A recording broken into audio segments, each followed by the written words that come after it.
আমরা আজকে করব চেঞ্জিং সেন্টেন্স, অর্থ হচ্ছে বাক্য পরিবর্তন।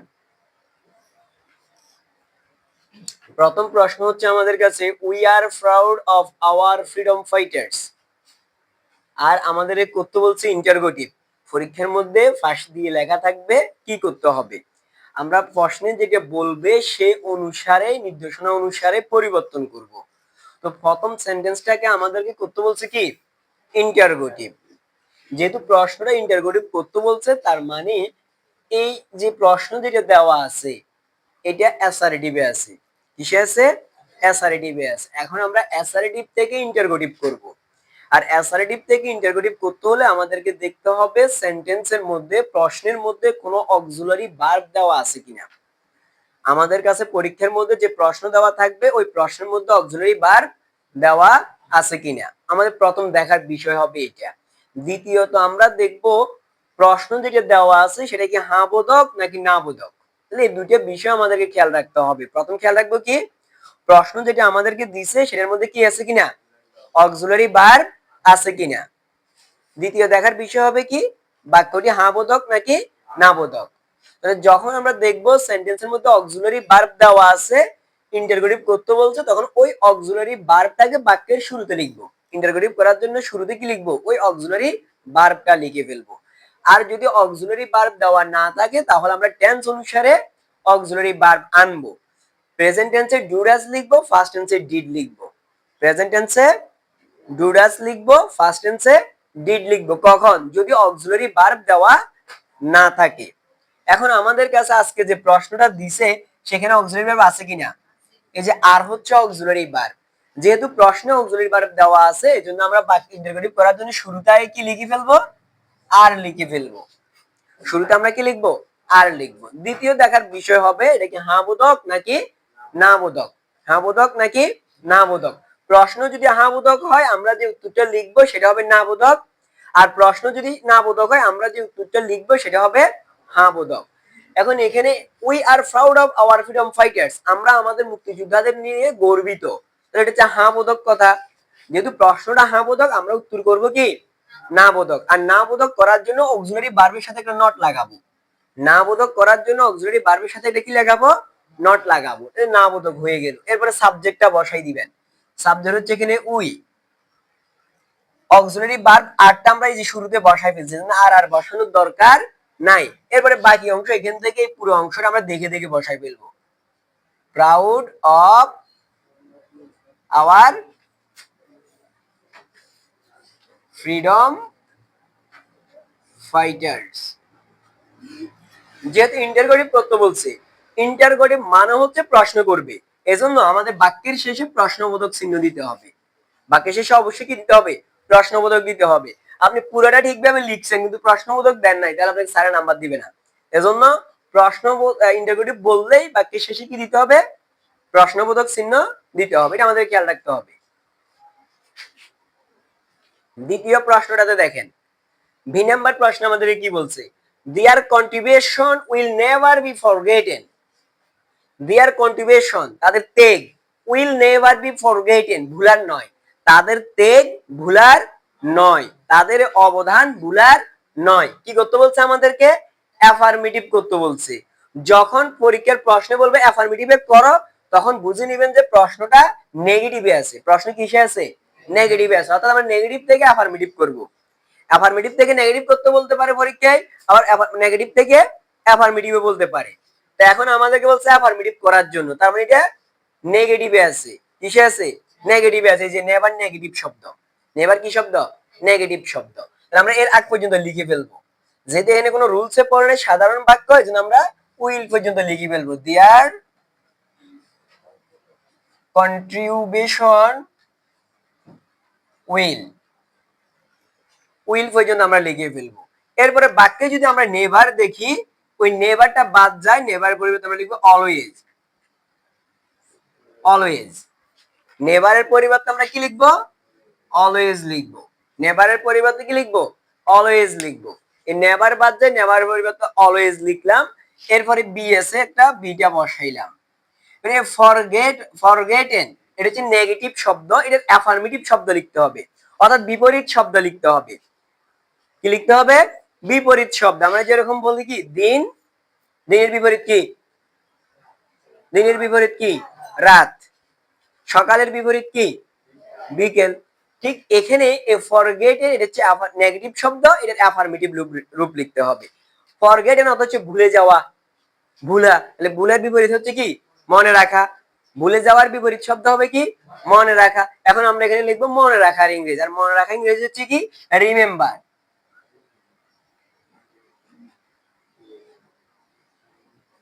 রিমেম্বার। যেটা এখানে ফরগেট এন্ড দিছে ফার্স্ট ফর্ম ব্যবহার করছে, আমরা ফার্স্ট ফর্ম ব্যবহার করব remember. Their contribution will never পরিবর্তে always be remembered. নাম্বারটা দেখেন, সি নাম্বার প্রশ্নে কি বলছে একটু দেখেন। They were inspired by the common people. এটা কি করতে বলছে? অ্যাক্টিভ করতে বলছে। যখন প্রশ্নে লেখা থাকবে অ্যাক্টিভ, বন্ধনী দিয়ে অ্যাক্টিভ লেখা থাকবে, তখন বুঝে নেবেন প্রশ্নটা প্যাসিভে আছে। কিসে আছে? প্যাসিভে আছে। আবার বন্ধনী যদি লেখা থাকে প্যাসিভ, তার মানে বুঝবেন প্রশ্নটা অ্যাক্টিভে আছে। প্রশ্নটা কিসে আছে? অ্যাক্টিভে আছে। বন্ধনীর ভিতরে যেটা থাকবে সেটাকে আমাদেরকে রূপান্তর করতে হবে। আমাদের কাছে বলছে অ্যাক্টিভ করার জন্য, তার মানে প্রশ্ন যেটা আছে সেটা হচ্ছে প্যাসিভ। প্রশ্ন যেটা আছে সেটা হচ্ছে কি? প্যাসিভ। তো প্যাসিভ থেকে এখন আমরা অ্যাক্টিভ করব। প্যাসিভ থেকে আমরা কি করব? অ্যাক্টিভ করব। তো প্যাসিভ থেকে যখন অ্যাক্টিভ করব তখন আমরা দেখব প্যাসিভ ভয়েসের মধ্যে বাই দেওয়া আছে কিনা। কি দেওয়া আছে কিনা দেখবো, বাই দেওয়া আছে কিনা। দেখেন তো বাই আছে কিনা, এই যে আছে বাই। এই বাইয়ের পরের অংশটা আমরা আগে লিখে ফেলবো। বাইয়ের পরের অংশটা আমরা কি লিখে ফেলবো? আগে লিখে ফেলবো। কেন? কারণ বাইয়ের পরের অংশ হচ্ছে অবজেক্ট। প্যাসিভ ভয়েস থেকে অ্যাক্টিভ ভয়েস করার জন্য প্যাসিভ ভয়েসের অবজেক্ট থেকে অ্যাক্টিভ ভয়েসের সাবজেক্ট করতে হবে। এজন্য আমরা এই অংশটা আগে লিখবো। তাহলে বাই আছে, বাইয়ের পরে আছে দি কমন পিপল। দি কমন পিপল। দি কমন পিপল। বাইরের পরের অবজেক্টটাকে আমরা সাবজেক্ট করলাম। এরপরে আমরা লিখবো টেন্স অনুসারে ভার্ব। টেন্স অনুসারে কি লিখবো? Auxiliary verb. তো দেখেন এখানে অক্সিলারি ভার্ব কি আছে? ওয়ার আছে। অক্সিলারি ভার্ব এখানে কি আছে? ওয়ার আছে। যদি অক্সিলারি ভার্ব প্যাসিভ ভয়েসের মধ্যে auxiliary verb am, is, are, was, were. কি কি বলছি? Am, is, are, was, were. Passive ভয়েসে দেখেন কি কি বলছি? Am, is, are, was, were. এই পাঁচটা অক্সিলারি ভার্ব যদি আমরা সরাসরি প্যাসিভ ভয়েসে পাই এবং ওই ভার্বগুলোর পরে যদি অতিরিক্ত একটা বিং না দেখেন, বিং না দেখেন, তাহলে ওই অক্সিলারি ভার্ব আর অ্যাক্টিভ ভয়েসে বসানোর কোনো দরকার নাই। ওই অক্সিলারি ভার্বগুলা আর প্যাসিভ ভয়েস অ্যাক্টিভ ভয়েসে বসানোর কোনো দরকার নাই। তাহলে আমরা অক্সিলারি ভার্বটা আর ব্যবহার করব না। কেন করব না? এখন এখানে কি ওয়ার এর পরে কোনো বিং পাইছি? আমরা বিং পাইছিলাম, এজন্য আমরা কি করব না? ওয়ার আর অক্সিলারি ভার্ব আর লিখবো না। কখন লিখবো অক্সিলারি ভার্বটা? যদি কি থাকে এদের পরে? বিং থাকে। কখন লিখবো? যদি বিং থাকে। এরপরে তাহলে কি কি আসবে? অক্সিলারি ভার্ব যখন লিখবো না, অক্সিলারি ভার্বের পরে হচ্ছে মূল ভার্বের অবস্থান। অক্সিলারি ভার্বের পরে কার অবস্থান? মূল ভার্বের অবস্থান। এখানে মূল ভার্ব হচ্ছে ইন্সপায়ার্ড। এখানে মূল ভার্ব হচ্ছে কি? ইন্সপায়ার্ড। প্যাসিভ ভয়েসে সব সময় মূল ভার্বের ফার্স্ট পার্টিসিপাল ফর্ম ব্যবহার করা হয়। প্যাসিভ ভয়েসে সব সময় কি ব্যবহার করা হয়? ফার্স্ট পার্টিসিপাল ফর্ম ব্যবহার করা হয়। তার মানে ইন্সপায়ার্ডটা এখানে ভার্বের ফার্স্ট পার্টিসিপাল ফর্ম আছে। তো আমরা টেন্স অনুসারে ভার্ব লিখতে হবে। যেহেতু ওয়ার ছিল, ওয়ার হচ্ছে ফার্স্ট টেন্সে। ওয়ার ব্যবহার করা কোন টেন্সে? ওয়াজ এবং ওয়ার ব্যবহার করা ফার্স্ট টেন্সে। এম, ইজ, আর ব্যবহার করা প্রেজেন্ট টেন্সে। যেহেতু ওয়ারটা ফার্স্ট টেন্সে ছিল, আমরা এই জন্য এখানে এই মূল ভার্বের ফার্স্ট ফর্মটা লিখবো। মূল ভার্বের কোন ফর্ম লিখবো? First form. ইন্সপায়ার্ড এর ফার্স্ট ফর্ম আবার ইন্সপায়ার্ড। এটা আমরা আবার লিখে দেব ইন্সপায়ার্ড। ইন্সপায়ার্ড। ইন্সপায়ার্ড এর ফার্স্ট ফর্ম আবার কি হবে? ইন্সপায়ার্ডই হয়ে যাবে। এরপরে সাবজেক্টটা আমরা লিখে দেব। সাবজেক্টটা এখানে কি ছিল? দে ছিল। দে এখন অবজেক্ট হবে। দে এখন কি হবে? অবজেক্ট হবে। যেহেতু দেটা অবজেক্ট হয়ে যাবে, এজন্য আমরা দের অবজেক্টিভ ফর্ম লিখতে হবে। দে হচ্ছে সাবজেক্ট, দের কি লিখবো? অবজেক্ট লিখবো। দের অবজেক্ট হচ্ছে কি? দ্যাম। দের অবজেক্ট কি? দ্যাম। দের অবজেক্ট কি হবে? দ্যাম হবে। বাস শেষ। পরের অংশটা দেখেন, এর পরের প্রশ্ন কি বলছে, their sacrifice is greater than any other thing. এটা করতে বলছে পজিটিভ ডিগ্রি, এটা করতে বলছে কোন ডিগ্রি, পজিটিভ ডিগ্রি। তো ডিগ্রি আমরা আগেও আলোচনা করছিলাম, বলছেন ডিগ্রি হচ্ছে কয় প্রকার, 3 প্রকার, যেটা আমরা এর আগেও সেন্টেন্স করছি। তো ডিগ্রি ছিল 3 প্রকার, positive, comparative, superlative, positive, comparative এবং সুপারলেটিভ। তো যেহেতু প্রশ্নে বলছে পজিটিভ করার জন্য, প্রশ্ন যেহেতু আমাদেরকে বলে দিছে যে রে কিসে রূপান্তর করেন, পজিটিভ ডিগ্রিতে রূপান্তর করেন, তার মানে এই যে প্রশ্ন যেটা আমাদের কাছে আছে সেটা হয় কম্পারেটিভ ডিগ্রিতে আছে, নয়তোবা এটা সুপারলেটিভ ডিগ্রিতে আছে, হয় কম্পারেটিভ নয়তোবা সুপারলেটিভ। এখন কম্পারেটিভে আছে নাকি সুপারলেটিভে আছে সেটা আমরা কিভাবে বুঝবো, কম্পারেটিভের কিছু চিহ্ন আছে, সুপারলেটিভের কিছু কি আছে, চিহ্ন আছে। কম্পারেটিভের চিহ্ন হচ্ছে দেন এনি আদার অথবা দেন মোস্ট আদার। কম্পারেটিভের চিহ্ন কি, দেন এনি আদার অথবা দেন মোস্ট আদার। সুপারলেটিভের চিহ্ন হচ্ছে দি অথবা ওয়ান অফ দি, দি অথবা ওয়ান অফ দি। তো দেখেন তো এখানে কি আছে, দেন এনি আদার অথবা দেন মোস্ট আদার আছে কিনা, অথবা দি অথবা ওয়ান অফ দি আছে কিনা, কি আছে এখানে, দেন এনি আদার আছে। আর দেন এনি আদার হচ্ছে কোন ডিগ্রির চিহ্ন, কম্পারেটিভ ডিগ্রির চিহ্ন। দেন এনি আদার কোন ডিগ্রির চিহ্ন, কম্পারেটিভ ডিগ্রির চিহ্ন। তাহলে আমরা বুঝতে পারলাম আমাদের কাছে দেওয়া প্রশ্ন হচ্ছে কম্পারেটিভ, সেটাকে আমরা পজিটিভ ডিগ্রিতে রূপান্তর করব। আর পজিটিভ ডিগ্রির দুটো চিহ্ন আছে, নো আদার অথবা ভেরি ফিউ, নো আদার অথবা ভেরি ফিউ। আমি আপনাদের একটা ছক লিখে দিয়েছিলাম, ডিগ্রি চিহ্নের জন্য একটা ছক আপনাদেরকে লিখে দিয়েছিলাম।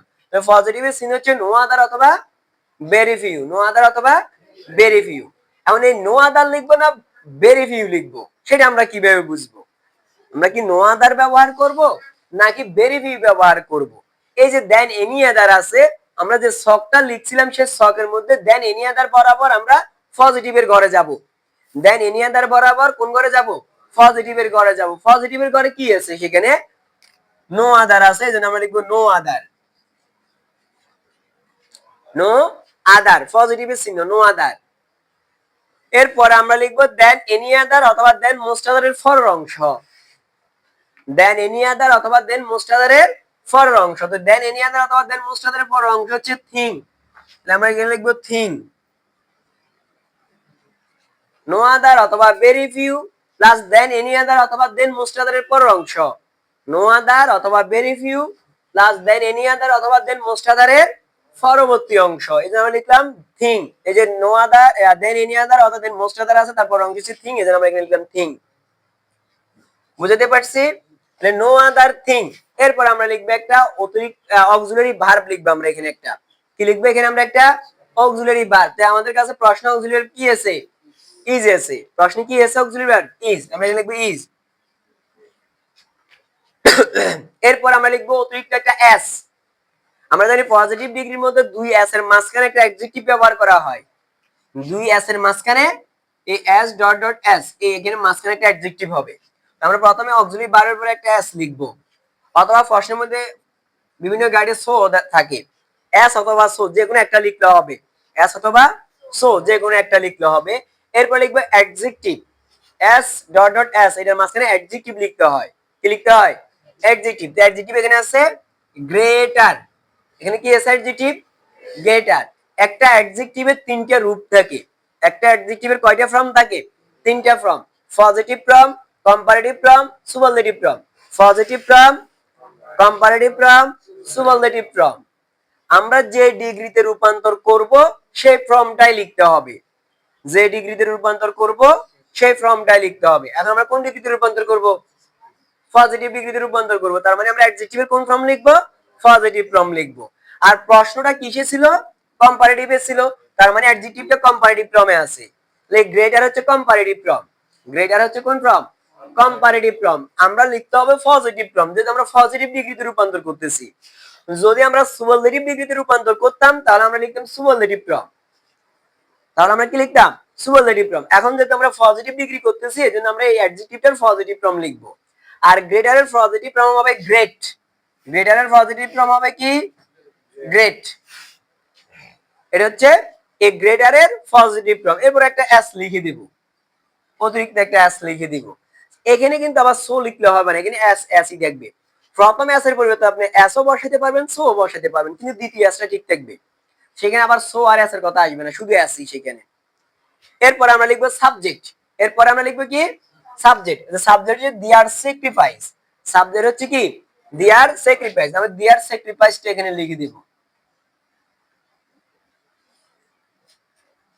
দেয়ার স্যাক্রিফাইস, দেয়ার স্যাক্রিফাইস। এটা হচ্ছে আমাদের পজিটিভ ডিগ্রি। পরে ই নাম্বারটা একটু দেখেন। ই নাম্বারে আমাদের কি বলছে? ই নাম্বার প্রশ্ন বলা হয়েছে we must show respect to them. অবশ্যই তাদেরকে আমাদের শ্রদ্ধা দেখানো উচিত। তাহলে এখানে কি করতে বলছে? নেগেটিভ করতে বলছে। যেহেতু নেগেটিভ করতে বলছে তার মানে প্রশ্নটা কিসে আছে? অ্যাফার্মেটিভে আছে। প্রশ্ন যদি নেগেটিভ করতে বলে আবার প্রশ্নটা নেগেটিভে থাকবে না, অ্যাফার্মেটিভে থাকবে। তাহলে এখানে করতে বলছে নেগেটিভ, প্রশ্নটা আছে অ্যাফার্মেটিভ। তো এখানে আমাদের একটা রুলস আছে, মাস্ট। কিসের রুলসে পড়ছে এটা? মাস্ট।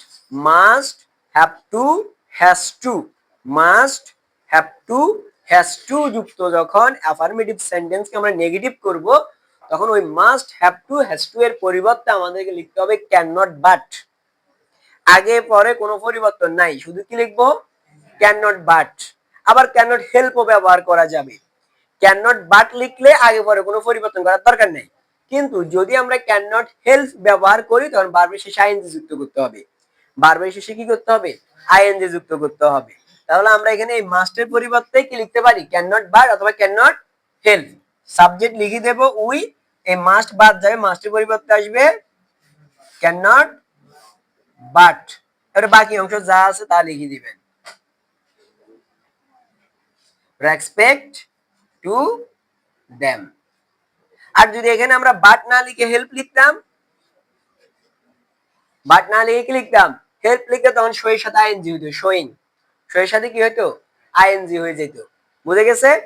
আমরা দুটাই মনে রাখবো, দুটাই আমরা মনে রাখবো যে মাস্টের must have to has to এর পরিবর্তে ক্যান নট বাটও ব্যবহার করা যায়, আবার ক্যান নট হেল্পও ব্যবহার করা যায়। ক্যান নট বাটও ব্যবহার করা যায়, ক্যান নট হেল্পও ব্যবহার করা যায়।